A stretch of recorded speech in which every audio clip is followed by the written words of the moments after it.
ganhou o Japanese Oaks em 96 e o Tennosho de Outono em 97. No mesmo ano, teve 2 indicações e ganhou ambas as premiações de melhor cavalo e melhor égua. Mesmo competindo contra garanhões, ela mostrou a sua soberania e teve seu nome gravado nos hipódromos japoneses. Ela, a nossa eterna imperatriz dos gramados. Olá, eu sou Miranda e aqui estamos com mais uma história. Caso você tenha caído de paraquedas e não saiba, umas são garotas cavalo que têm seus nomes em histórias inspirados em cavalos reais. E aqui no Uma História eu conto sobre esses cavalos e os seus paralelos dentro do jogo. Outra informação importante é que durante o vídeo eu uso alguns trechos de gravações reais que eu peguei dos canais que estão aí na tela e na descrição, né? Além de imagens de sites relacionados ao JRA, que é o Japanese Racing Association, né? Associação Japonesa de Corrida de Cavalo. E dito isso, bora pro vídeo, né? Bem, antes de falarmos da nossa soberana, a gente primeiro precisa entender a sua árvore genealógica, sua linhagem, né? No último vídeo eu só joguei as informações, mas agora eu resolvi ter uma nova abordagem. Então vamos com calma. Quando a gente fala sobre cavalo de corrida, a linhagem é muito importante por N motivos que nem compensa eu vir aqui destrinchar para vocês, tá? O que você precisa entender é que é um fato importante. E um outro detalhe é que, por exemplo, hoje, a uma que a gente vai falar, né? Ela teve inspiração em uma égua. Ou seja, o avô materno também entra nessa matemática maluca. Então, vamos começar por ele, né? Northern Taste, um garanhão canadense que fez seu reinado no Japão antes do poderoso Sundance Silence chegar. E assim, aí na tela vocês estão vendo agora uma foto que eu coloquei para vocês terem noção do quão relevante o Sundance Silence é no mundo do hipismo, dos hipódromos japoneses, né, de corrida. E antes dele era o Northern Taste, que fazia algo próximo disso, né? Indo agora para sua mãe, que é uma égua japonesa chamada de Dina Carly, ou Dina Carly, que ganhou o Japanese Oaks e o Anima Kinen, e que durante a sua carreira, ela nunca teve uma colocação abaixo do 4º lugar. Como assim abaixo do 4º lugar? Ela deve ter corrido, se não me engano, acho que 18 corridas, e das 18 corridas, ela estava sempre ou em primeiro lugar, ou em segundo. Ela deve ter terminado em terceiro lugar umas 2 vezes, e a única vez que ela não ficou no pódio do top 3 foi em 4º lugar. Então, pô, a mãe dela, dessa cavalinha aqui que a gente vai falar hoje, também era uma corredora incrível, né? E para finalizar, o seu pai, o garanhão Tony Bean, ganhador do prêmio de melhor cavalo europeu em 1988. E esse cavalo ele correu a maior parte da vida dele na Europa. Ele teve muitas premiações, muitas vitórias importantes. Mas no Japão eu acho que ele só chegou a correr uma corrida que tem registro. E ele ficou, sei lá, acho que em 5º lugar. Mas esse cavalo também era realmente, tipo, muito poderoso, né, dentro dos hipódromos. Então, toda essa mistura genética, ela deu origem à nossa querida imperatriz, que nasceu em 6 de abril de 1993, na Shadai Farm. E caso você ainda não tenha descobrido de quem que eu tô falando, porque eu tentei fazer um mistériozinho, eu tô falando dela, da nossa querida Airgrove. 女帝エアグルーヴの力知らしめてやろう。エアグルーヴだ。何か用か。寝ぼけていては私のトレーナーなど務まらんぞ。 Bem, eu até teria mais coisas para ficar falando, mas a maior parte seria sobre o pai e a mãe e o avô, né? E assim, eu tenho até algumas coisas para mencionar dela, mas eu vou deixar mais para frente. Talvez valha aqui mencionar, né, para encerrar esse fechamento aqui, que dentre os designs revelados da segunda temporada do Cinderella Grey, que é o anime de uma Musume, focado na Auguri Cup, que é outra cavalinha, nessa segunda temporada foram revelados alguns designs de cavalas que vão aparecer, de algumas umas que vão aparecer nessa temporada, né? E parece que uma delas é inspirada no Tony Bean. Mas lá o seu nome tá como Tony Bianca, porque como eu falei na introduçãozinha do vídeo, não existem, né, umas são garotas cavala. Então não existem homens cavalos no mundo do Momotsumi, só existem mulheres cavalo. E é isso, bora prosseguir, né? A Air Groove, ela iniciou a sua carreira em julho de 95 e ficou na ativa até dezembro de 98. E durante esse tempo, ela participou de 10 G1, 4 G2, 2 G3 e 3 corridas amadoras. E acumulou um total de 9 vitórias, sendo que a sua melhor sequência consecutiva foram de 3 vitórias seguidas. E assim, caso você não tenha conseguido acompanhar ou não fez a conta de cabeça, ela participou no total de 19 corridas, sendo 9 delas as suas vitórias, né? A sua última corrida ela ocorreu em 27 de dezembro de 1998, onde ela participou do Ari Makinen, assim como sua mãe, porém, diferente do japonês Oaks, que ela seguiu os passos de Daina e conseguiu ganhar, aqui no Ari Makinen ela terminou em 5º lugar. Porém, mesmo tendo toda essa simbologia e um desfecho triste, essa não foi a corrida mais importante da sua carreira. Pelo contrário, esse título fica para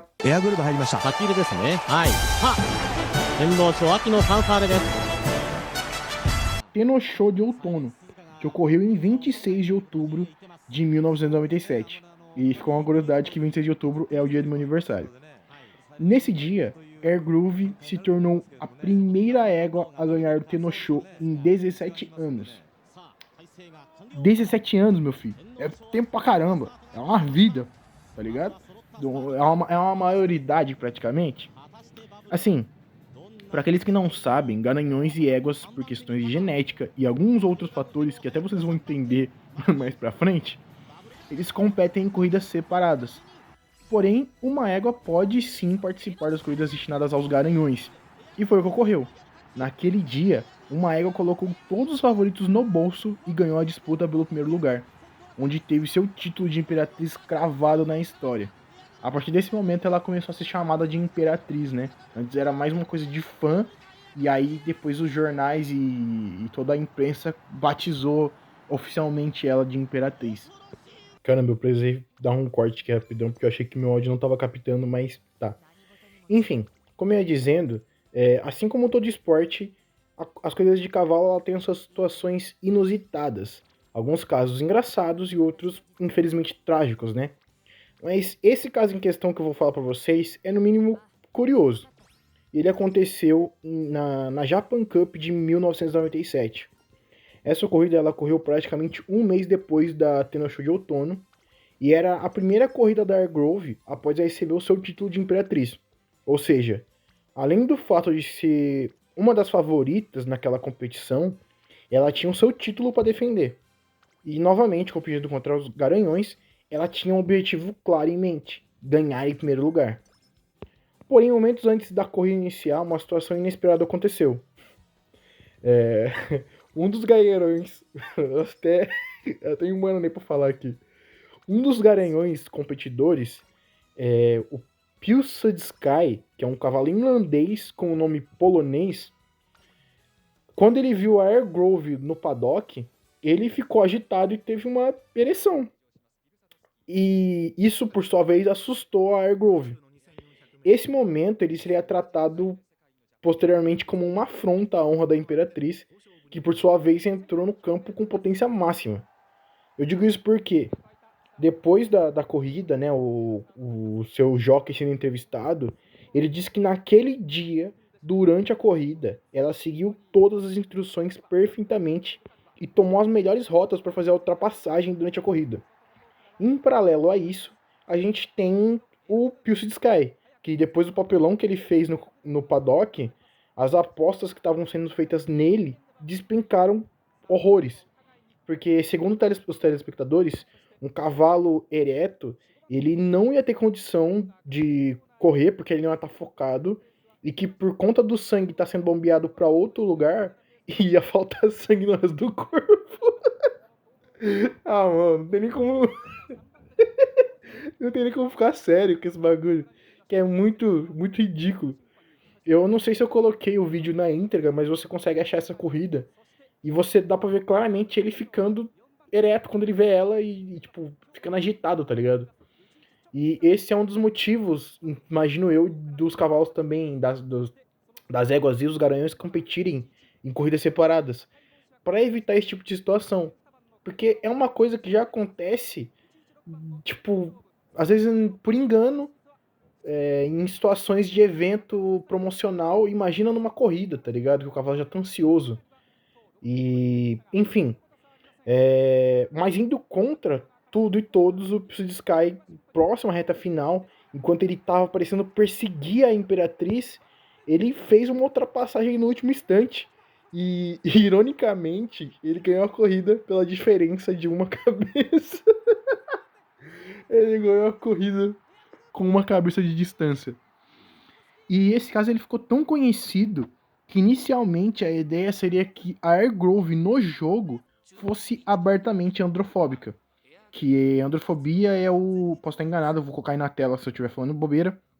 Mas é o medo irracional, né? Uma fobia é um medo irracional. Então androfobia é o medo irracional de homens e ou figuras masculinas. Porém, essa ideia ela foi abandonada. O que, particularmente para mim, foi uma escolha acertada. Uma vez que você fazer isso com um personagem ia torná-la muito monocromática. É sim, se você vai passar isso da história real, que são cavalos, né? Uma história onde você tem personagens antropomórficos, humanos, você deixa a personagem monocromática, porque reduz tudo que ela viveu e teve de história àquela situação. E aquela situação é realmente desagradável, mas ela tem mais do que só isso na bagagem histórica dela, né? E outro fator também, de provavelmente eles terem evitado trazer isso para dentro do jogo, é porque, assim, como eu posso falar disso? Vamos lá. A gente tem que entender que os cavalos, né, do jogo, as lumas, elas são, os cavalos reais, eles são produtos, eles são marcas, tá? E quando você quer licenciar um cavalo, quando eles querem licenciar um cavalo para trazer para o jogo, eles têm que conversar com o proprietário e apresentar a ideia. E se a ideia for interessante, o proprietário vai aceitar que o seu cavalo seja licenciado e introduzido no jogo. Se eles fizessem isso, provavelmente a imagem do Psyllium Sky ficaria muito deturpada e acaba com qualquer chance de licenciar os direitos desse cavalo futuramente. E, assim, por que eu digo isso? Além desse toda essa questão, é que uma coisa que sustenta o que eu tô dizendo é o fato de que o Psyllium Sky já existe no Uma Musume. Pois é. Ele existe, mas ele não dá as caras, ele só é mencionado e é citado pela sua irmã, a Fine Motion. E que, curiosamente, a Fine Motion é a colega de quarto da Airgroove, né? Inclusive, se eu não me engano, existe uma linha de texto dentro do jogo que menciona uma cavalinha, né, uma irlandesa, que fica enviando flores para Airgrove. Como se fosse um tipo de admirador secreto ou algum fã muito muito dedicado, sabe? E aproveitando que eu tô nesse tópico sobre curiosidades do jogo e de licenciamento de direito de imagem, vamos voltar um pouco e falar sobre o Northern Taste, tá? O avô da Airgroove. Ele é um cavalo canadense, com pelagem castanha clara e uma mancha branca na testa. Ele é muito lembrado por ter uma amizade com um gato preto e branco. Agora observem a seguinte imagem. Pois é. Yayoi, Akikawa e Northern Taste. Northern Taste e Yayoi Akikawa. Eu sei que é, mas eu não posso provar. Piadas à parte, existe essa especulação na fandom de Uma Musume. E para alguns, ela é um fato. Mas de qualquer forma, é interessante pensar sobre isso. Já que, inclusive, a mãe, né, da Airgroove é citada como tendo recebido o título de imperatriz na época dela. E a gente vê que a Airgroove tem um grande respeito e carinho por sua mãe.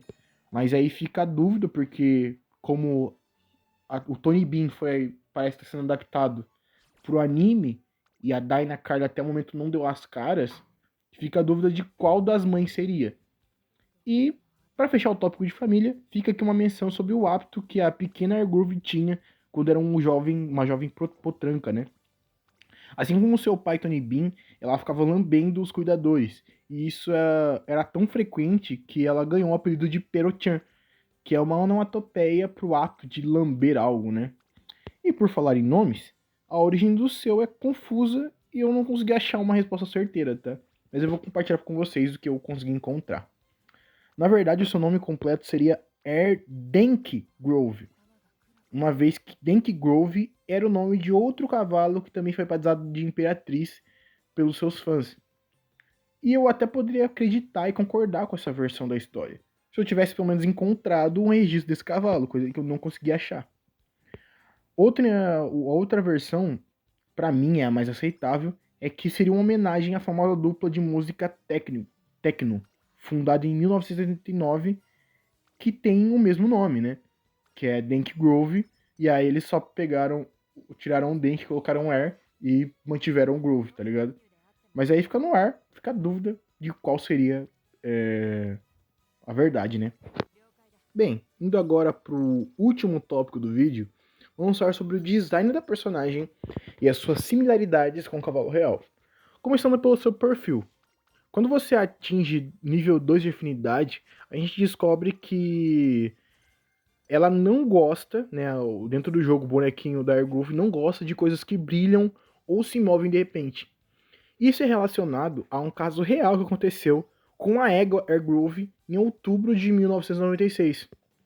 Pouco antes da corrida Shuka-Show, a nossa imperatriz tímida se assustou com os flashes das câmeras e lesionou sua perna.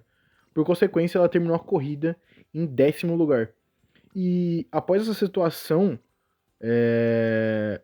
as coisas como luzes piscantes, câmeras com flash e semelhantes foram proibidos nos hipódromos japoneses. Outro detalhe interessante é que em um dos seus secrets, que aparecem quando a tela de carregamento está rolando lá, é dito que a Airgrove, quando quer relaxar, escuta Chopin. Na vida real, Chopin foi o último filho que a égua Airgrove deu à luz, sendo filho dela e do garanhão King Kamehameha. E eu só coloquei o nome dele inteiro aqui. Eu só fiz questão de mencionar esse cavalo, porque além dele ter sido um grande competidor, o nome dele é King Kamehameha. Tipo, mano, Kamehameha. Tá. Enfim, vamos focar na Airgroove. Já que a gente tocou no assunto de filho, né? Vamos citar, eu preciso citar a Admir Groove, filha de Airgrove e mãe de Duramente.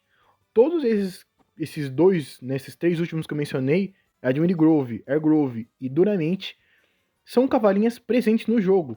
Porém, com exceção da Airgrove, as demais só estão disponíveis na versão japonesa e só Deus sabe quando a gente vai receber ela no global.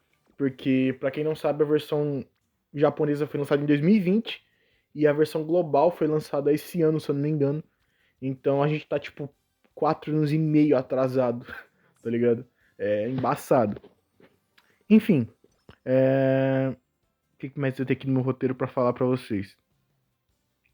Ah, legal, legal.